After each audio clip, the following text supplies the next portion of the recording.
Good morning students. I welcome you all to CATG's online class. Today we are studying chemical kinetics, lecture number 16th. बच्चों कल जो है हमने Arrhenius theory के बारे में पढ़ा था, याद आ रहा है आप लोगों को कुछ? आर्हेनियस के अनुसार एक केमिकल रिएक्शन कैसे होता है इस पर हम लोग चर्चा कर रहे थे। तो सबसे पहले हमने आर्हेनियस के कुछ पोस्टुलेट्स के बारे में पढ़ा था, उसको हम अभी 2 मिनट में समराइज कर दें। तो पोस्टुलेट बेसिकली ये था कि अगर आपके पास एक मॉलिक्यूल ए है और दूसरा मॉलिक्यूल है ए बी, तो ए और बी के बीच में बॉन्ड बना हुआ है, यहाँ पर ये दोनों जुड़े हुए हैं। तो ये मॉलिक्यूल आर्हेनियस के अनुसार तभी रिएक्ट करके प्रोडक्ट बनाएंगे जब ये दोनों आपस में टकराएंगे। क्लियर है? और टकरा करके ये ए और ये ए आपस में जुड़ जाएगा और ए और बी अलग अलग हो जाएगा, तो आपका एक नया मॉलिक्यूल बन जाएगा जिसका नाम होगा A2, जिसको ए और ए मॉलिक्यूल के जैसे रिप्रेजेंट करेंगे और अदर बी अलग हो गया। तो इसको हम चाहें तो आप फॉर्मूला में ऐसे लिख सकते हो A प्लस ए बी, और ये बन गया आपका A2 प्लस बी। ये एक रिएक्शन था, और इस रिएक्शन को होने के लिए जब A और ए बी मॉलिक्यूल आपस में टकराएंगे तो आर्हेनियस के अनुसार यहाँ पर बीच में एक हाइपोथेटिकल ट्रांजिशन स्टेट बनता है। हाइपोथेटिकल ट्रांजिशन स्टेट यानी कि एक ऐसा स्पीसीज बनता होगा जिसमें ए और बी के पुराने बॉन्ड टूट रहे होंगे और ए और ए के नए बॉन्ड बन रहे होंगे। ए हो गया, ए और ए के बॉन्ड बन रहे हैं और ए और बी के बॉन्ड टूट रहे हैं। तो ये एक स्पीसीज है जिसमें पार्शियल बॉन्ड एग्जिस्ट कर रहा है, जिसको हम लोग बोलते हैं ट्रांजिशन स्टेट। ये एक इमेजिनरी स्पीसीज है, यानी कि एक्सपेरिमेंटली इसको कभी भी ऑब्जर्व या आइसोलेट नहीं किया गया है। लेकिन हम मानते हैं कि जब तुम्हारे पास एक ऐसा स्टेट है जहाँ पर ए और बी के बीच में बॉन्ड पूरा बना हुआ है और यहाँ पर इस ए और इस बी के बीच में बॉन्ड पूरा टूट गया है, या फिर यहाँ पर इस ए और ए के बीच में बॉन्ड बिल्कुल नहीं है और यहाँ पर बॉन्ड पूरा बन गया है, तो बीच में एक स्टेट आया होगा जहाँ पर बनने वाले बॉन्ड बन रहे होंगे और टूटने वाले बॉन्ड टूट रहे होंगे। तो ये ओवरऑल उसने रिएक्शन के बारे में जानकारी दिया। उसमें एक बात और उसने बताया कि जब दो मॉलिक्यूल आपस में टकराएंगे तो तभी वो ट्रांजिशन स्टेट फॉर्म करके प्रोडक्ट बना पाएंगे जब ए और बी प्रॉपर ओरिएंटेशन के साथ टकराएं। यानी कि ए को अगर ए से जुड़ना है तो ए को ए के सामने में टकराना पड़ेगा। क्लियर है ना? ए अगर इधर से पीछे से आगे टकराएगा तो ये प्रोडक्ट नहीं फॉर्म हो पाएगा। और दूसरा कि जब ये मॉलिक्यूल इस मॉलिक्यूल के साथ टकराएगा तो टकराते समय इनकी एनर्जी सफिशिएंट होनी चाहिए, सिग्निफिकेंट एनर्जी होना चाहिए। अगर सफिशिएंट एनर्जी नहीं होगा तो ए के टक्कर से ए और बी का जो बॉन्ड है ये टूट नहीं पाएगा, तो रिएक्शन नहीं हो पाएगा। आज हम लोग और आगे चलते हैं, ठीक है? तो ये आपने कल लिखा होगा, हम इसको मिटा दे रहे हैं। और आज हम लोग एनर्जी डायग्राम के बारे में बात करते हैं कि जब केमिकल रिएक्शन हो रहा होगा तो एनर्जी का किस तरीके से ट्रांसफॉर्मेशन या फिर बोलेंगे चेंजेस आ रहे होंगे।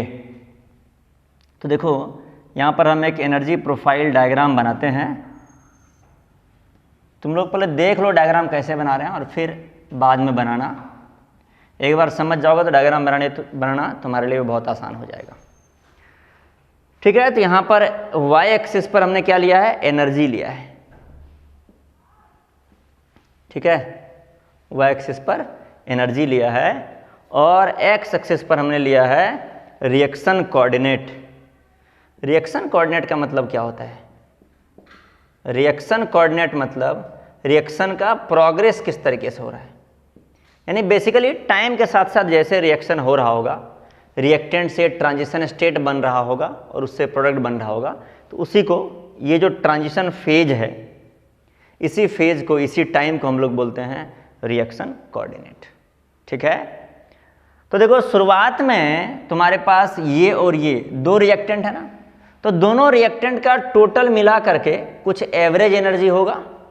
तो हम रिएक्टेंट के एवरेज एनर्जी को इतना एनर्जी मान लेते हैं कि ये जो एनर्जी है दिस इज ER, मतलब एवरेज एनर्जी ऑफ रिएक्टेंट। हम वर्ड यूज कर रहे हैं एवरेज एनर्जी, वो इसीलिए कि आपने इससे पहले पढ़ा है Maxwell Boltzmann velocity distribution curve gases state में, आपको थोड़ा थोड़ा याद आ रहा होगा। अभी हम याद दिलाते हैं। जैसे एक कंटेनर में अगर गैस के मॉलिक्यूल्स ले लो, बहुत सारे मॉलिक्यूल्स ले लो, ठीक है, तो क्या सभी मॉलिक्यूल एग्जैक्टली सेम स्पीड से चल रहे होंगे? तो आंसर है नहीं। इसीलिए हम लोग गैस के लिए अलग अलग टाइप के स्पीड डिफाइन किए थे, root mean square velocity, average velocity, याद आ रहा है, मोस्ट प्रोबेबल वेलोसिटी। वो इसलिए डिफाइन किए थे क्योंकि हर एक मॉलिक्यूल का स्पीड आइडेंटिकल नहीं होता है। कुछ मॉलिक्यूल का स्पीड कम होता है, कुछ मॉलिक्यूल का स्पीड ज़्यादा होता है, कुछ का बहुत ज़्यादा, कुछ का बहुत कम भी होता है। तो ये जो एवरेज जितना भी एनर्जी है ये एवरेज एनर्जी को बता रहा है। इस पॉइंट को और ऊपर बनाते हैं तो एवरेज एनर्जी और ज़्यादा समझ में आता, इस पॉइंट को और नीचे बनाते हैं तो समझ में आता कि एवरेज एनर्जी और भी कम है। तो ये रिएक्टेंट का एवरेज एनर्जी है, इस दोनों का, किसी एक का नहीं, दोनों का नेट एवरेज एनर्जी, ठीक है। अब क्या है कि तुम्हें पता है कि बीच में एक ट्रांजिशन स्टेट बनता है जिसमें ये देखो ये वाला A और A के बीच का बॉन्ड टूट रहा है, सॉरी बन रहा है, और A और B के बीच का बॉन्ड टूट रहा है। तो ये जो ट्रांजिशन स्टेट बना है, यहाँ से ये ट्रांजिशन स्टेट और फिर ट्रांजिशन स्टेट से ये प्रोडक्ट, तो इस ट्रांजिशन स्टेट का एनर्जी बहुत ज़्यादा है, रिएक्टेंट से काफ़ी ज़्यादा होगा। क्यों ज़्यादा होगा? क्योंकि इसमें पार्शियल बॉन्ड है, हाईली अनस्टेबल स्पीसीज है।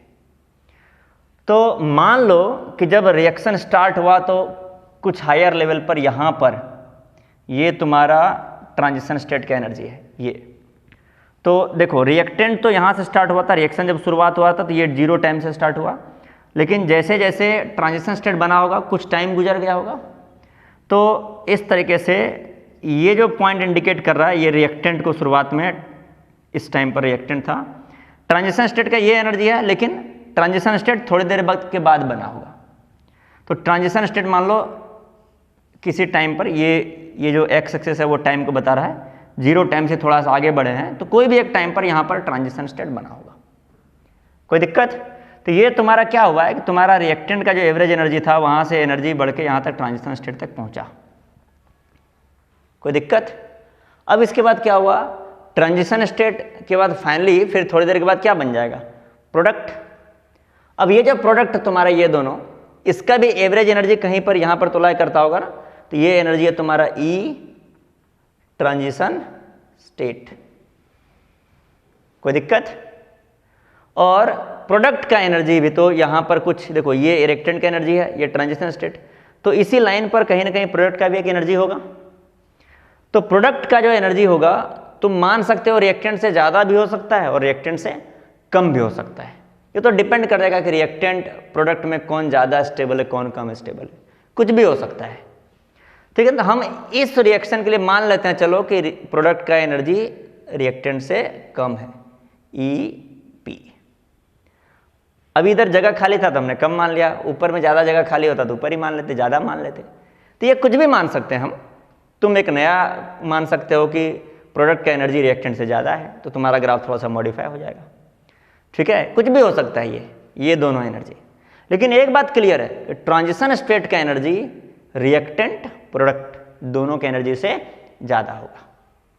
लेकिन प्रोडक्ट बनते बनते कुछ टाइम भी तो गुजर गया होगा, तो प्रोडक्ट बना होगा, देखो देखो इस टाइम पर रिएक्टेंट था, इस टाइम पर ट्रांजिशन स्टेट बना और थोड़ी देर के बाद इस टाइम पर प्रोडक्ट बन गया। तो यहाँ पर हम प्रोडक्ट को भी दिखा रहे हैं कि प्रोडक्ट का जो एनर्जी है ये है, लेकिन प्रोडक्ट बनने में कुछ टाइम लग गया, ये एक्स्ट्रा टाइम लग गया। तो यहाँ से फिर हम दिखा दे रहे हैं ये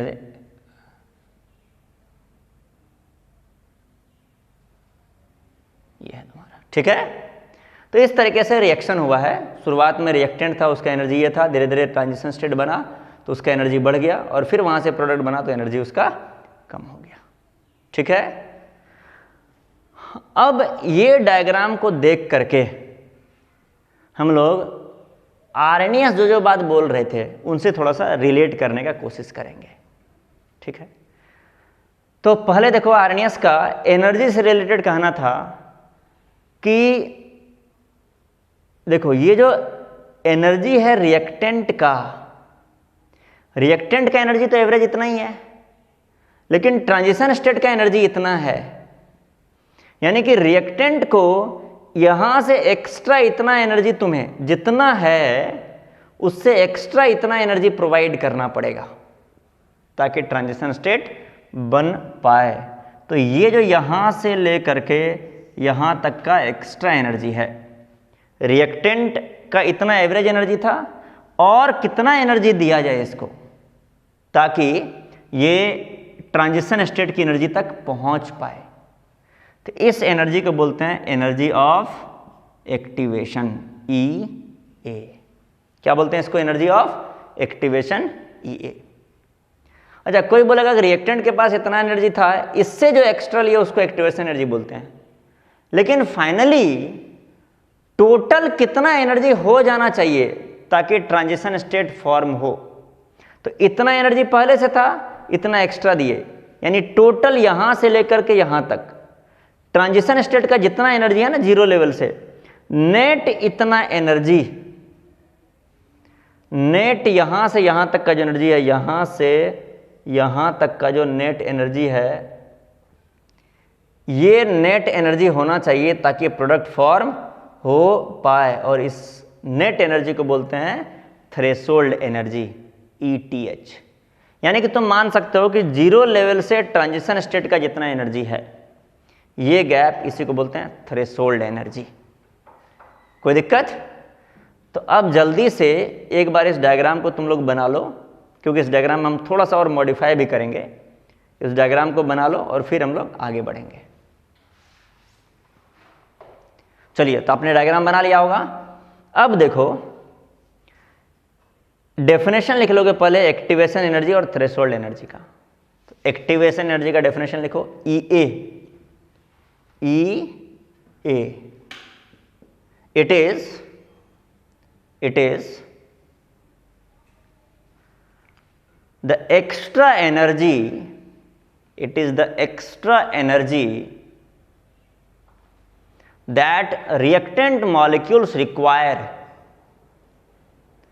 It is the extra energy that reactant molecules require apart from its average energy, apart from its average energy, apart from its average energy, apart from average energy को ब्रैकेट में क्लोज कर दोगे। It is the extra energy that reactant molecules require apart from average energy in order to form transition state, in order to form transition state. तो ये हो गया तुम्हारा activation energy. उसके नीचे लिख लोगे ETH, थ्रेशोल्ड एनर्जी किसको बोलते हैं? तो थ्रेशोल्ड एनर्जी है the net energy possessed by reactant molecule, the net energy possessed by reactant molecule in order to form transition state, the net energy possessed by reactant molecule in order to form transition state। reactant molecule को net कितना energy रखना पड़ेगा अपने पास ताकि transition state बन पाए, ठीक है? तो ये है तुम्हारा थ्रेशोल्ड एनर्जी। कोई दिक्कत? अच्छा, आर्नियस जो है इससे एक स्टेप और आगे निकल जाते हैं। वो बोलते हैं कि अब तुम एक बार ऐसा इमेजिन करो कि उल्टा रिएक्शन हो रहा है, ठीक है? तो तुम लोग इसको अलग से लिखोगे। एक बार तुम लोग अलग से इसको लिख लोगे। कैसे अलग से लिखोगे? तो ये दोनों तुम रिएक्टेंट में लिख लेना और ये दोनों प्रोडक्ट में लिख लेना, या फिर तुम इस दोनों को भी प्रोडक्ट में लिख सकते हो, इस दोनों को रिएक्टेंट में लिख सकते हो, लेकिन तुम्हें थोड़ा सा एरो का साइन चेंज करना होगा। तो अब ये वाला अभी जो दोबारा से रिएक्शन लिखोगे तो ये वाला मत लिखना। दोबारा से हम लोग उल्टे आने की बात कर रहे हैं। ये तुम्हारा रिएक्टेंट हो गया उल्टा आने के लिए और ये तुम्हारा हो गया प्रोडक्ट। कोई दिक्कत? अब बताओ जब ये दोनों मॉलिक्यूल आपस में टकरा के ये दोनों बनाएंगे, प्रोडक्ट टकरा के रिएक्टेंट बनाएंगे, तो ट्रांजिशन स्टेट कैसा बनेगा? तो कैसे टकराएंगे? देखो ये वाला बी इससे आके टकरा जाएगा तो ये ए बी जुड़ जाएगा और ये वाला ए अलग हो जाएगा। कोई दिक्कत? तो ये वाला ए अलग होके यहाँ चला जाएगा, तो ये वाला ए को हम बोलते हैं ए डैश, तो ये वाला ए डैश हो गया, ताकि तुम्हें पता चले कौन सा ए कौन है। ठीक है, तो ये वाला तुम्हारा ए डैश था। अब देखो क्या होगा, ये दोनों ए बी टकराए इससे, इस दोनों का बॉन्ड आपस में टूटने लगा और ये ए और ये बी का बॉन्ड आपस में बनने लगा, यानी ए डैश ए का बॉन्ड टूटने लगा और ए और बी का बॉन्ड बनने लगा। तो ट्रांजिशन स्टेट एक बार बिना इसको देखे बनाया जाए तो पहले ए डैश और ए का बॉन्ड तोड़ोगे, ए डैश और ए का बॉन्ड टूटने लगा, और फिर क्या हुआ, ए और बी का बॉन्ड बनने लगा, ए और बी का बॉन्ड बनने लगा। अब इसको देखो, क्या ये ट्रांजिशन स्टेट और वो ट्रांजिशन स्टेट आइडेंटिकल है? एक जैसा है देखने में? देखो तो देखो एग्जैक्ट आइडेंटिकल है। यानी कि अगर प्रोडक्ट को वापस रिएक्टेंट में कन्वर्ट होना हो तो वही ट्रांजिशन स्टेट बनाएगा। रिएक्टेंट को इधर चलना है तो यहां से गुजरेगा, ये ट्रांजिशन स्टेट बनाएगा, और प्रोडक्ट को इधर से वापस यहां तक आना है तो भी यही वाला ट्रांजिशन स्टेट बनाएगा। ये ट्रांजिशन स्टेट है। कोई दिक्कत? तुम सोचो कि अब तुम मान लो प्रोडक्ट तुम्हारा रिएक्टेंट है और प्रोडक्ट को वापस रिएक्टेंट में कन्वर्ट होना है, यानी बैकवर्ड रिएक्शन जाना है। तो बैकवर्ड रिएक्शन के लिए ये तुम्हारा रिएक्टेंट का एवरेज एनर्जी हो गया, ये तुम्हारा रिएक्टेंट हो गया। लिखने नहीं जा रहे हैं इसको, हम लोग प्रोडक्ट लिखने वाले हैं। ठीक है ना, सिंबल एक बार जो लिख दिया वो चेंज नहीं करेंगे। लेकिन अगर तुम्हें इधर से इधर जाना हो तो तुमको अब ये अगर तुम्हारा रिएक्टेंट है तो यहां से कितना एक्स्ट्रा एनर्जी चाहिए ताकि तुम ट्रांजिशन स्टेट फॉर्म कर पाओ। तो ये देखो, ये तुम्हारा बैकवर्ड रिएक्शन के लिए रिएक्टेंट का एवरेज एनर्जी है और ये तुम्हारा इतना एनर्जी तुम्हें चाहिए। तो ये जो एनर्जी देखो, जब तुम इस प्रोडक्ट को रिएक्टेंट मान लोगे, ये वाला जो प्रोडक्ट है इसको प्रोडक्ट लिख ही देते हैं। जब तुम इस प्रोडक्ट को रिएक्टेंट मान लोगे तब इसको वापस कन्वर्ट होने के लिए जो एक्टिवेशन एनर्जी चाहिए वो इतना चाहिए। देखो ठीक है ना, जो एवरेज एनर्जी है प्रोडक्ट का उससे एक्स्ट्रा कितना चाहिए, एक्स्ट्रा कितना चाहिए ताकि ट्रांजिशन स्टेट बना पाए, तो इसको बोलोगे एक्टिवेशन एनर्जी। किसके लिए? बैकवर्ड रिएक्शन के लिए। तो यहां पर सिंबल यूज करोगे एनर्जी ऑफ एक्टिवेशन बैकवर्ड, यानी कि अब हमें यहां पर एक एफ लगा देना चाहिए, energy of activation forward reaction. तो दरअसल कोई रिएक्टेंट अगर प्रोडक्ट में कन्वर्ट हो या फिर कोई प्रोडक्ट अगर रिएक्टेंट में कन्वर्ट हो तो दोनों एग्जैक्टली आइडेंटिकल यानी सेम ट्रांजिशन स्टेट से गुजरता है। ठीक है, तो ये जो रिएक्टेंट का एक्टिवेशन एनर्जी है, फॉरवर्ड रिएक्शन का जो एक्टिवेशन एनर्जी है वो होता है रिएक्टेंट का एवरेज एनर्जी से कितना एक्स्ट्रा चाहिए, और बैकवर्ड रिएक्शन का एक्टिवेशन एनर्जी होता है प्रोडक्ट से कितना एक्स्ट्रा चाहिए ताकि ट्रांजिशन स्टेट बने। और थ्रेशोल्ड एनर्जी तय है कि भाई ट्रांजिशन स्टेट का नेट कितना एनर्जी है, यानी कोई भी मॉलिक्यूल चाहे फॉरवर्ड डायरेक्शन में रिएक्शन हो या बैकवर्ड डायरेक्शन में रिएक्शन हो, कोई भी मॉलिक्यूल अगर ट्रांजिशन स्टेट बनाना चाहता है तो उसके पास नेट यहां से यहां तक इतना एनर्जी होना चाहिए, तब वो ट्रांजिशन स्टेट बना पाएगा, चाहे फॉरवर्ड डायरेक्शन से या फिर बैकवर्ड डायरेक्शन से। तो थ्रेशोल्ड एनर्जी तो सेम है। तो अब यहां से दो डेफिनेशन लिखोगे, डेफिनेशन नहीं, दो सिंबल यूज लिख लोगे। EAF मतलब एक्टिवेशन एनर्जी, ACT मतलब activation energy of forward reaction, और EAB का मतलब है activation energy of backward reaction. कोई दिक्कत? Activation energy of forward reaction and activation energy of backward reaction. जल्दी से नोट डाउन कर लो इसको तुम लोग, ठीक है? चलो नोट डाउन कर लिए, तब आगे बढ़ा जाए। अब तुम बताओ कि क्या इस डायग्राम को देख करके, ठीक है, डायग्राम को देख करके तुम बता सकते हो कि अगर तुम्हें डेल्टा एच रिएक्शन निकालना रहे तो कैसे निकालोगे? एक बार जल्दी सब लोग बनाओ। तो हम अभी ऊपर वाला ये मिटा दे रहे हैं, ये जो रिएक्शन लिखे हैं उसको मिटा दे रहे हैं ताकि कुछ इक्वेशन लिख पाएं। तो देखो, डेल्टा एच रिएक्शन जो होने वाला है वो होता है प्रोडक्ट का एंथैल्पी या प्रोडक्ट का एनर्जी माइनस रिएक्टेंट का एनर्जी। अब एक कन्फ्यूजन आएगा कि फॉरवर्ड रिएक्शन के लिए निकालें या फिर बैकवर्ड रिएक्शन के लिए। तो उसका बहुत आसान तरीका है। क्या आसान तरीका है? अरे कोई भी रिएक्शन है, अगर तुमसे डेल्टा एच पूछा जाए तो हमेशा फॉरवर्ड रिएक्शन का ही बताओगे, बैकवर्ड रिएक्शन का कभी डेल्टा एच हम लोग नहीं बताते हैं। तो डेल्टा एच जब भी बात किया जाए तो फॉरवर्ड रिएक्शन के आधार पर बात करोगे। तो बताओ, फॉरवर्ड रिएक्शन का डेल्टा एच वही डेल्टा एच रिएक्शन कहलाएगा। कैसे निकालोगे? तो energy of product minus energy of reactant. कोई दिक्कत? तो एनर्जी ऑफ प्रोडक्ट क्या है? ये वाला हाइट है एनर्जी ऑफ प्रोडक्ट, और ये वाला हाइट है एनर्जी ऑफ, सॉरी यहाँ से यहाँ तक हाइट है एनर्जी ऑफ रिएक्टेंट। अब इसमें से एक बात और देख सकते हो कि अगर delta H less than zero हो गया, क्या हो गया? Less than zero. आपने सुना है कि delta H less than zero.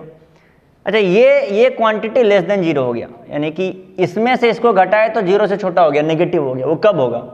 जब ये 3 हो और ये -5 घटा दिए, तो आंसर क्या आएगा? -2, लेस देन जीरो हो गया। यानी प्रोडक्ट का एनर्जी अगर कम है, रिएक्टेंट का ज़्यादा है, तो delta H less than zero आएगा। कब आएगा लेस देन जीरो? प्रोडक्ट का एनर्जी कम है, रिएक्टेंट का एनर्जी ज़्यादा है। ऐसे केस में रिएक्शन को कुछ बोलते हैं क्या? स्पेशल नेम, इसको बोलते हैं एक्सोथर्मिक। क्या बोलते हैं? एक्सोथर्मिक। अब तुम फिर से बोलोगे, बैकवर्ड रिएक्शन को एक्सोथर्मिक बोलेंगे या फॉरवर्ड को? तो सिंपल बात है, किसी भी रिएक्शन को एक्सोथर्मिक एंडोथर्मिक सिर्फ फॉरवर्ड के आधार पर ही बोलते हैं, ठीक है? अब अगर ये ग्रेटर देन जीरो हो जाए, ग्रेटर देन जीरो कब होगा? तो मान लो प्रोडक्ट का 5 है और इसका 3 है एनर्जी, तो 2 हो जाएगा, ग्रेटर देन जीरो है। तो प्रोडक्ट माइनस रिएक्टेंट अगर ग्रेटर देन जीरो है, इसका मतलब तुम बोलोगे प्रोडक्ट का एनर्जी ज़्यादा है, energy of product is greater than energy of reactant, और तब बोलोगे रिएक्शन क्या है? एंडोथर्मिक है। तो इसीलिए हम बात किए थे कि प्रोडक्ट का एनर्जी रिएक्टेंट से ज़्यादा भी हो सकता है और कम भी हो सकता है। वो डिपेंड करेगा कि रिएक्शन का नेचर कैसा है, एक्सोथर्मिक है या एंडोथर्मिक है। लेकिन ये मेरा क्वेश्चन नहीं है। मेरा क्वेश्चन है, क्या तुम और किसी तरीके से, क्या तुम और किसी तरीके से डेल्टा एच रिएक्शन निकाल सकते हो? तो हाँ, तरीका है। देखो, डेल्टा एच रिएक्शन क्या है? ये वाला गैप है, देखो ये वाला गैप है, ये एनर्जी ऑफ प्रोडक्ट और ये एनर्जी ऑफ रिएक्टेंट। तो ये जो गैप है ना, ये यहाँ देखो, ये जो गैप है, यही गैप तो है डेल्टा एच का मैग्नीट्यूड। अच्छा, ये गैप EP माइनस ER, कोई दिक्कत? EP माइनस ER, EP और ER के बीच का गैप है डेल्टा एच, और किसी दो चीज़ का गैप है, क्या बताओ? तो ये डेल्टा एच, तो गैप है। देखो, ये तुम्हारा हो गया, यहां से यहां तक हो गया EAF, और यहां से यहां तक हो गया EAB। चलो EAF वाली लाइन को इधर आगे बढ़ाया जाए। देखो, यहां से यहां तक का हाइट EAF, कोई दिक्कत? और ये हाइट EAF, सॉरी प्लस इतना, कोई दिक्कत? तो तुम्हारा EAB क्या है? बेसिकली EAB जो है वो है तुम्हारा EAF, ये वाला हाइट देखो, EAF प्लस ये वाला हाइट क्या है? डेल्टा एच है। कोई दिक्कत? ये तुम्हारा डेल्टा एच हो गया। तो यहां से एक और फॉर्मूला हम छोटा सा इधर निकालना, देखना।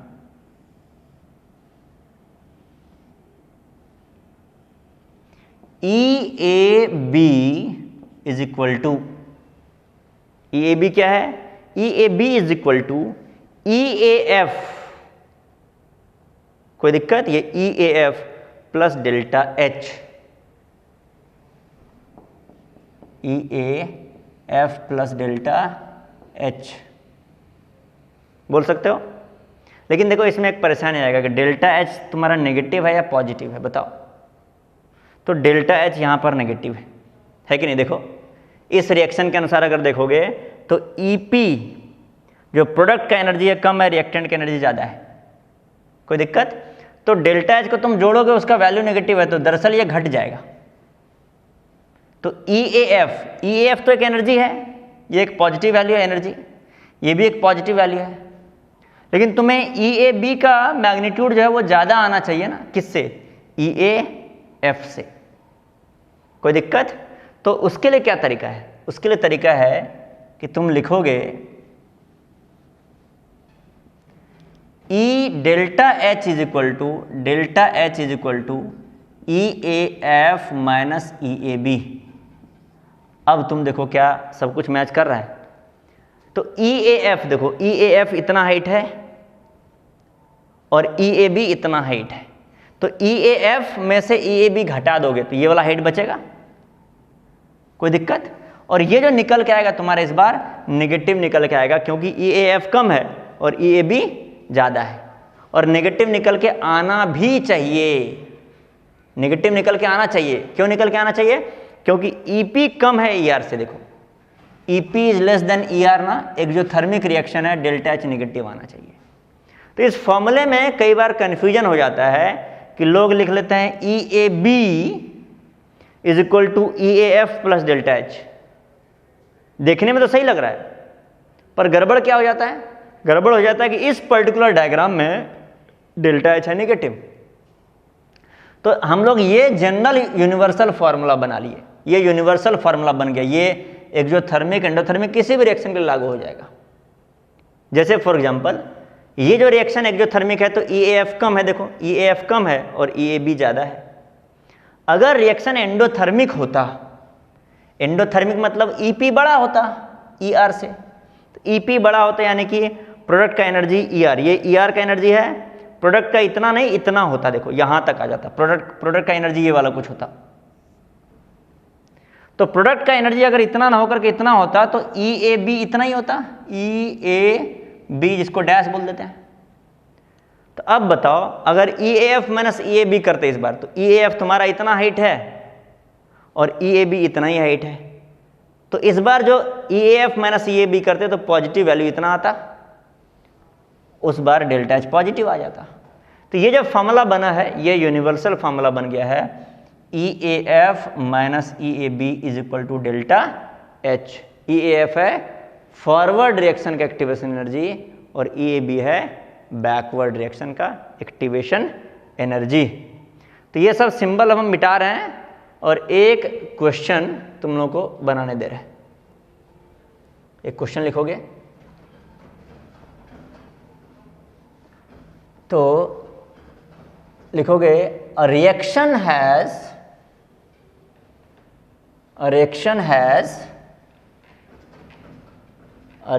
has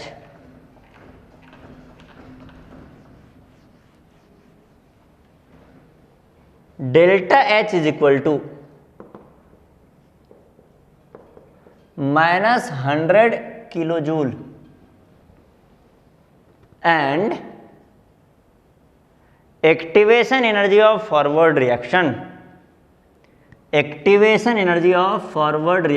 EAF is equal to activation energy of forward reaction EAF is equal to 40 kilojoule. Calculate activation energy of backward reaction. Backward reaction का एक्टिवेशन एनर्जी कितना होगा तो जल्दी से तुम लोग बिना मेरा सॉल्यूशन देखे सॉल्व करो और फिर मेरे सॉल्यूशन से मैच करा लेना। तो क्वेश्चन बहुत ही आसान है, क्या करोगे, लिखोगे delta H is equal to, भूल जाओ सब कुछ जितना पढ़े थे, सिंपल याद रखो, delta H is equal to E A F minus E A B, activation energy of forward reaction minus activation energy of backward reaction. Delta H कितना है, डेल्टा एच है -100 किलो जूल, यूनिट के साथ लिख दोगे, ठीक है। ई ए एफ कितना है, ये है 40 किलो जूल, 40 किलो जूल, कोई दिक्कत, minus E A B, E A B, कोई दिक्कत।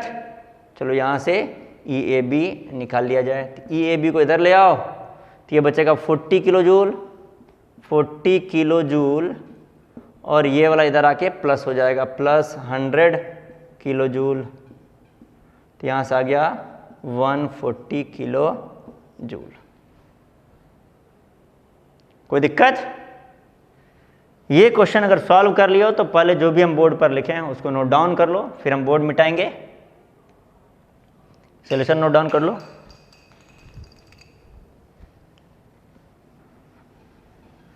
अब इसके बाद एक क्वेश्चन तुम्हारे लिए एक्सटेंशन है, based on previous question, based on previous question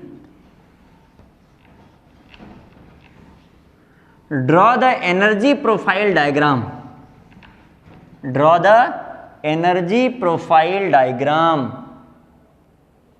previous question को देख करके एनर्जी प्रोफाइल डायग्राम, जैसे हमने यहां पर एक एनर्जी प्रोफाइल डायग्राम बनाया था, याद है, वैसा ही तुम्हें एनर्जी प्रोफाइल डायग्राम बनाना है। Based on previous question draw the energy profile diagram, तो पहले ड्रॉ करोगे, फिर जो हम ड्रॉ करेंगे उसको देखोगे तुम लोग, ठीक है। चलो, तो ये एनर्जी प्रोफाइल बनाते हैं, तो यहां पर वाई एक्सिस पे लिखना होता है एनर्जी, और एक्स एक्सिस पे लिखना होता है कोऑर्डिनेट ऑफ रिएक्शन या फिर रिएक्शन प्रोग्रेस, जो भी लिख सकते हो, यानी टाइम बेसिकली है इधर, जिस तरीके से रिएक्शन प्रोसीड कर रहा है, ठीक है। In the previous question draw the energy profile diagram. तो तुम्हें क्या करना होता है, बेसिकली तुम्हें सबसे पहले एनर्जी प्रोफाइल डायग्राम के लिए पता करना होता है कि रिएक्शन एंडोथर्मिक है या एक्सोथर्मिक है। देख के बताओ, एंडोथर्मिक है या एक्सोथर्मिक है, तो रिएक्शन है एक्सोथर्मिक, क्योंकि डेल्टा एच नेगेटिव है।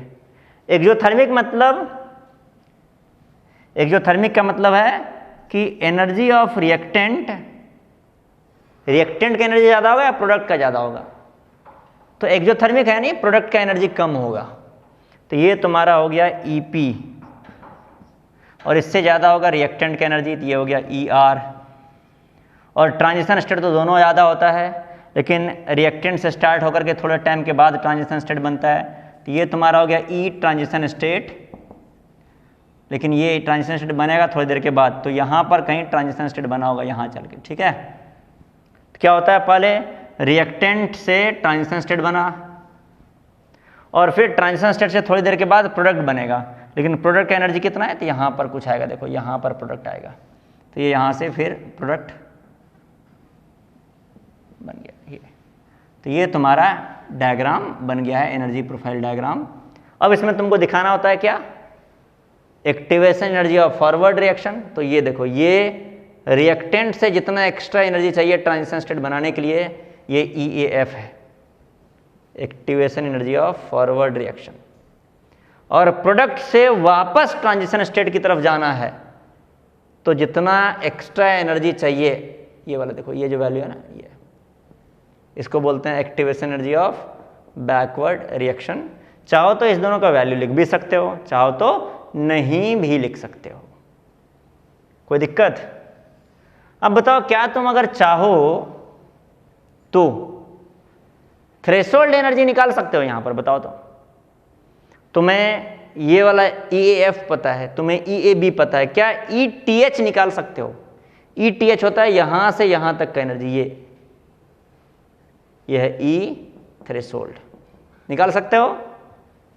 नहीं, अभी थ्रेशोल्ड एनर्जी नहीं निकाल पाएंगे, क्योंकि थ्रेशोल्ड एनर्जी निकालने के लिए देखो क्या क्या पता होना चाहिए। ETH होगा क्या, या तो ER इतना एनर्जी, ये हाइट प्लस ये वाला, कोई दिक्कत, या तो कर दो ER प्लस EAF,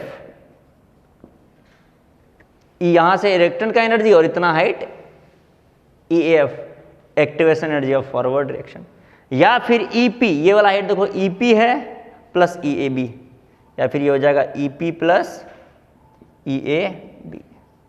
तो अभी हम लोग इस क्वेश्चन में ETH नहीं निकाल सकते हैं, कभी दिया रहेगा तो निकाल भी सकते हैं, कोई दिक्कत? चलो अब ये डायग्राम मिटा रहे हैं।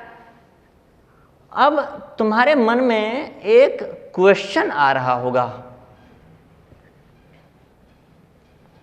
जैसे अब तुम अपने मन में कोई सा भी एक केमिकल रिएक्शन के बारे में सोचो, ठीक है? जैसे दूध का दही बनना, ये भी एक केमिकल रिएक्शन है। बहुत सारे रिएक्शंस हैं, जैसे कागज का जलना, जंग लगना लोहे में, ये सब केमिकल रिएक्शन है। और हर एक केमिकल रिएक्शन को होने के लिए क्या चाहिए बताओ तो?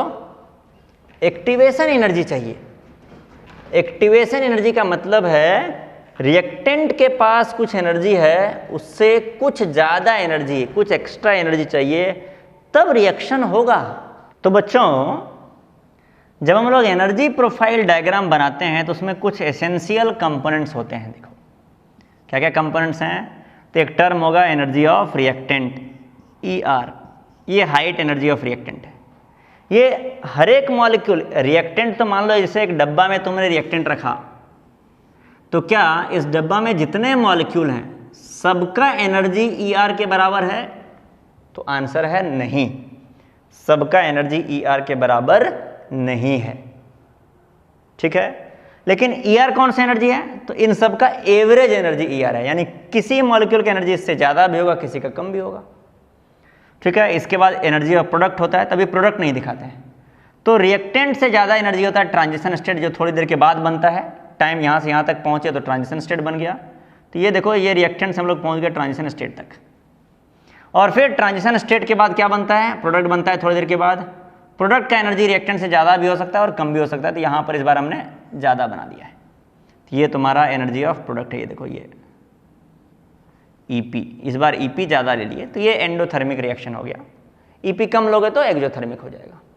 EP कम या ज़्यादा इससे हमको मतलब नहीं है, हमें मतलब है कि अगर रिएक्टेंट को ट्रांजिशन स्टेट बनाना है तो ये एक्टिवेशन एनर्जी लगता है। अब फॉरवर्ड डायरेक्शन बोल दो, बैकवर्ड के बारे में बात करेंगे ही नहीं अभी हम।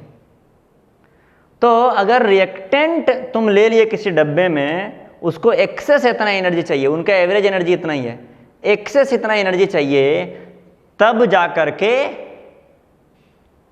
ये ट्रांजिशन स्टेट फॉर्म करेगा और प्रोडक्ट बनाएगा। तो मेरा क्वेश्चन तुम लोगों से है कि जब तक ये एक्स्ट्रा एनर्जी देंगे नहीं, रिएक्शन होगा या नहीं होगा? जैसे तुम देखते हो ना, लोहे आयरन का रिएक्शन करना है, जंग लगना क्या है? एक केमिकल रिएक्शन है। आयरन का किससे रिएक्शन होना है? आयरन का रिएक्शन होना है ऑक्सीजन गैस से, तो जंग लग जाता है कि नहीं? जैसे एल्युमिनियम का बर्तन तुम देखोगे ना, तो एल्युमिनियम के बर्तन के ऊपर चमक, एल्युमिनियम के बर्तन पे जो चमक होता है वो चमक फीका पड़ जाता है, कुछ दिनों के बाद डल हो जाता है। क्यों? क्योंकि एल्युमिनियम रिएक्शन कर लेता है O2 से, बन जाता है Al2O3। अभी रिएक्शन को हमने बैलेंस नहीं किया है, ठीक है? तो ये जो रिएक्शन हो रहा होगा, वैसे ही आयरन में जंग लगता है, वो जो रिएक्शन हो रहा होगा, इन सभी रिएक्शन के लिए तो एक्टिवेशन एनर्जी चाहिए। तो जब तक एक्टिवेशन एनर्जी नहीं देंगे, क्या आयरन में जंग नहीं लगेगा? क्या एल्युमिनियम के बर्तन का चमक फीका नहीं पड़ेगा? या क्या कोई केमिकल रिएक्शन होगा ही नहीं अगर हम एक्टिवेशन एनर्जी प्रोवाइड नहीं करेंगे? या फिर होगा? ये आंसर तुम्हें ढूंढना है अगले क्लास में, रिएक्शन होगा या नहीं होगा। कोई बच्चा ये भी सोच सकता है कि धूप में अगर आयरन को रखेंगे तो जंग लग जाएगा, क्योंकि धूप में ज़्यादा एनर्जी होता है, एक्टिवेशन एनर्जी हो जाता होगा, धूप में मिल जाता होगा। ठंडे रूम में अगर रखा जाए तो शायद एक्टिवेशन एनर्जी ना मिले, तो मेरा क्वेश्चन है कि क्या अगर तुम ठंडे रूम में लोहे का कोई सामान रखोगे या एल्युमिनियम का बर्तन रखोगे तो क्या एल्युमिनियम के बर्तन के ऊपर से चमक नहीं जाएगा? क्या लोहे का जो सामान है उसमें जंग नहीं लगेगा? यानी कि अमेरिका वगैरह में तो ऐसे ही बहुत ठंडा रहता है, तो क्या अमेरिका वगैरह में लोहे के सामान में जंग नहीं लगता होगा? ये सब क्वेश्चन पर तुम्हें सोच करके तैयार होकर के अगले क्लास में आना है। अगले क्लास में हम लोग इस क्वेश्चन को डिस्कस करेंगे। ठीक है बच्चों, चलिए, थैंक यू वेरी मच।